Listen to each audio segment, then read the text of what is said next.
Nyarlathotep, the crawling chaos. I am the last. I will tell the audient void. I do not recall distinctly when it began, but it was months ago. The general tension was horrible. To a season of political and social upheaval was added a strange and brooding apprehension of hideous physical danger. A danger widespread and all-embracing. Such a danger as may be imagined only in the most terrible phantasms of the night. I recall that the people went about with pale and worried faces, and whispered warnings and prophecies which no one dared consciously repeat or acknowledge to himself that he had heard.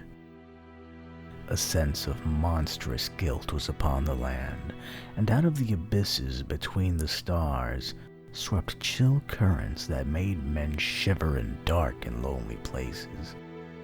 There was a demonic alteration in the sequence of the seasons. The autumn heat lingered fearsomely, and everyone felt that the world, and perhaps the universe, had passed from the control of known gods or forces to that of gods or forces which were unknown. And it was then that Nyarlathotep came out of Egypt. Who he was, none could tell, but he was of the old native blood and looked like a pharaoh. The Fellahi knelt when they saw him, yet could not say why. He said he had risen up out of the blackness of 27 centuries, and that he had heard messages from places not on this planet. Into the lands of civilization came Nyarlathotep, swarthy, slender, and sinister, always buying strange instruments of glass and metal and combining them into instruments yet stranger.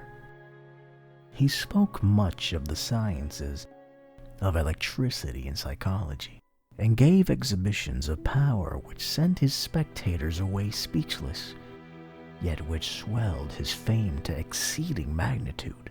Men advised one another to see Nyarlathotep, and shuddered, and where Nyarlathotep went, rest vanished, for the small hours were rent with the screams of nightmare.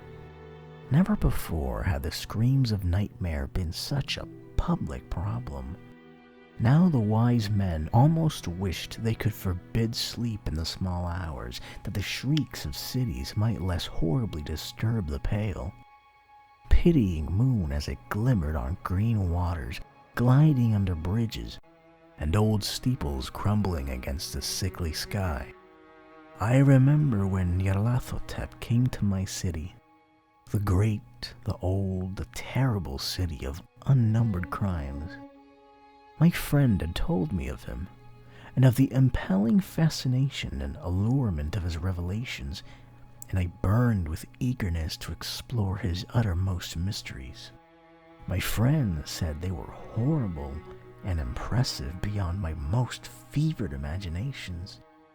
That was thrown on a screen in the darkened room prophesied things none but Nyarlathotep dared prophesize, and that in the sputter of his sparks there was taken from men that which had never been taken before, yet which shewed only the eyes.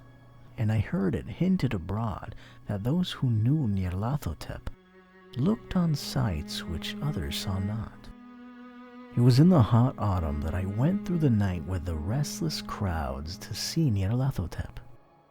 Through the stifling night and up the endless stairs into the choking room, and shadowed on a screen, I saw hooded forms amidst ruins, and yellow, evil faces peering from behind fallen monuments.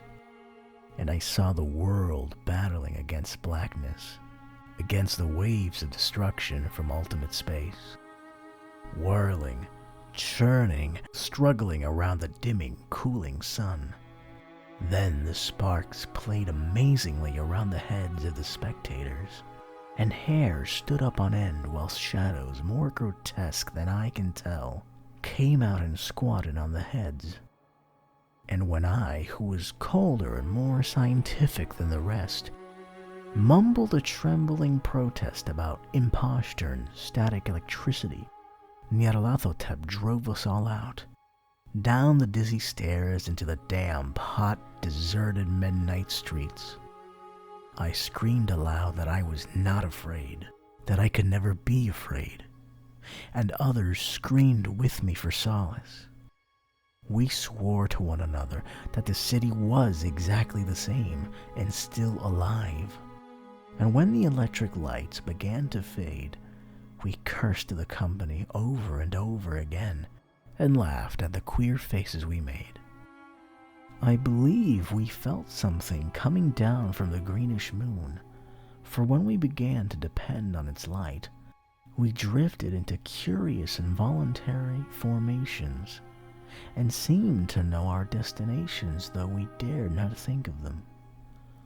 Once we looked at the pavement and found the blocks loose and displaced by grass, with scarce a line of rusted metal to shew where the tramways had run. And again we saw a tram car, lone, windowless, dilapidated, and almost on its side. When we gazed around the horizon, we could not find the third tower by the river, and noticed that the silhouette of the second tower was ragged at the top. Then we split up into narrow columns, each of which seemed drawn in a different direction. One appeared in a narrow alley to the left, leaving only the echo of a shocking moan. Another filed down a weed-choked subway entrance, howling with a laughter that was mad. My own column was sucked towards the open country, and presently felt a chill which was not of the hot autumn. For as we stalked out on the dark moor, we beheld around us the hellish moon glitter of evil snows, trackless, inexplicable snows, swept asunder in one direction only, where lay a gulf all the blacker for its glittering walls. The column seemed very thin, indeed, as it was plodding dreamily into the gulf. I lingered behind, for the black rift in the green-litten snow was frightful, and I thought I had heard the reverberations of a disquieting wail as my companions vanished. But my power to linger was slight, as if beckoned by those who had gone before. I half floated between the titanic snowdrifts, quivering and afraid, into the sightless vortex of the unimaginable, screamingly sentient, dumbly delirious. Only the gods that were can tell. A sickened, sensitive shadow writhing in hands that are not hands, and whirled blindly past ghastly midnights of rotting creation. Corpses of dead worlds with swords that were cities, charnel winds that brush the pallid stars and make them flicker low. Beyond the world's vague ghosts of monstrous things, half-seen columns of unsanctified temples that rest on nameless rocks beneath space and reach up to dizzy vacua above the spheres of light and darkness. And through this revolting graveyard of the universe, the muffled, maddening beating of drums and thin, monotonous whine of blasphemous flutes from inconceivable, unlighted chambers beyond time. The detestable pounding and piping whereunto thou danced slowly, awkwardly and absurdly, the gigantic, tenebrous, ultimate gods, the blind, voiceless, mindless gargoyles whose soul is Nyarlathotep.